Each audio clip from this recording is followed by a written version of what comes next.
Guys ഇന്നെന്താ എൻ്റെ പരിപാടി എന്ന് വിചാരിച്ചാൽ സാറ്റർഡേ സൺഡേ ഫുൾ വ്ലോഗ് എടുക്കലാണ് ഇന്നെൻ്റെ പരിപാടി.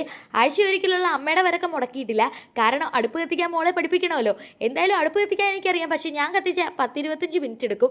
അതുകൊണ്ട് അമ്മ എളുപ്പത്തിൽ എനിക്ക് ഓരോ കാര്യങ്ങൾ സ്റ്റെപ്പ് ബൈ സ്റ്റെപ്പായിട്ട് പറഞ്ഞു തന്നുകൊണ്ടിരിക്കുവാണ് കേട്ടോ. അതാണ് ഇവിടെ നടക്കുന്നത്. അത് കഴിഞ്ഞിട്ട് വാഷിംഗ് മെഷീനിൽ ഇട്ട തുണിയെല്ലാം മേളിൽ കൊണ്ടുപോയി വിരിച്ചിടുമായിരുന്നു.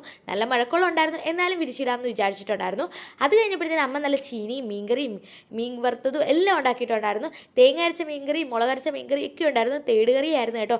എൻ്റെ ഫേവറേറ്റ് ആയിരുന്നു. ചക്ക പണ്ട് തിന്നത്തില്ലെങ്കിലും ഇപ്പോൾ എനിക്ക് ഇഷ്ടം പോലെ ഇഷ്ടമാണ് കേട്ടോ. അടിപൊളി ടേസ്റ്റാണ്.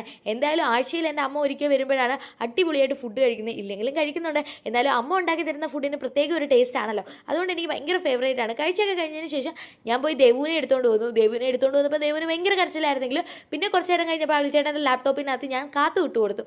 അതുകൊണ്ട് അതും കണ്ടിട്ട് ഞങ്ങൾ രണ്ടുപേരും കൂടെ പാട്ട് കേട്ട് ആസ്വദിക്കുമായിരുന്നു.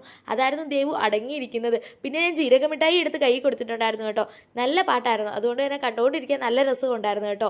പണ്ട് ഞാൻ കാത്തുകൊണ്ട് ഉറങ്ങിപ്പോകുന്ന കഥകളും ഉണ്ടായിരുന്നു കേട്ടോ. പിറ്റേ ദിവസം ആയപ്പോഴത്തേന് വീണയൊക്കെ വന്നിട്ടുണ്ടായിരുന്നു. പിറ്റേന്ന് ഞാൻ പിന്നെയും പോയി ദേവുവിനെ എടുത്തിട്ട് വന്നിട്ടുണ്ടായിരുന്നു. അത് കഴിഞ്ഞ് കുറച്ച് നേരം കഴിഞ്ഞതിന് ശേഷം അങ്ങോട്ടും ഇങ്ങോട്ടും ഒക്കെ കളിപ്പിക്കുമായിരുന്നു. പിന്നെ അങ്ങോട്ട് പോയി കൊടുത്തിട്ടുണ്ടായിരുന്നു. അത് കഴിഞ്ഞ് അടുത്ത ഡ്രസ്സിൽ അടുത്ത ദിവസം വന്നിട്ടുണ്ട്. അടുത്ത ദിവസമല്ല, അതേ ദിവസം തന്നെയാണ് കേട്ടോ വന്നത്. എന്തായാലും ഇതിൻ്റെയൊക്കെ ഫുൾ വ്ലോഗ് ഉണ്ട് കേട്ടോ. ഇതിനകത്ത് ഞാൻ ടാഗ് ചെയ്ത് കൊടുത്തേക്കാം, എല്ലാവരും കാണാൻ മറക്കല്ലേ. വീണയുടെ കയ്യിലിരുന്ന കൊച്ച് സുബിൻ്റെ കയ്യിലോട്ട് പോയപ്പോഴത്തേന് സുബിൻ്റെ കയ്യിൽ നിന്ന് പിന്നെ തിരിച്ച് വീണയുടെ കയ്യിലോട്ട് പോകുന്നില്ല. എന്തായാലും കുറച്ച് നേരം കഴിഞ്ഞപ്പോഴത്തേന് വീണയുടെ കയ്യിലിരുന്ന് ഉറങ്ങിയിട്ടുണ്ടായിരുന്നു.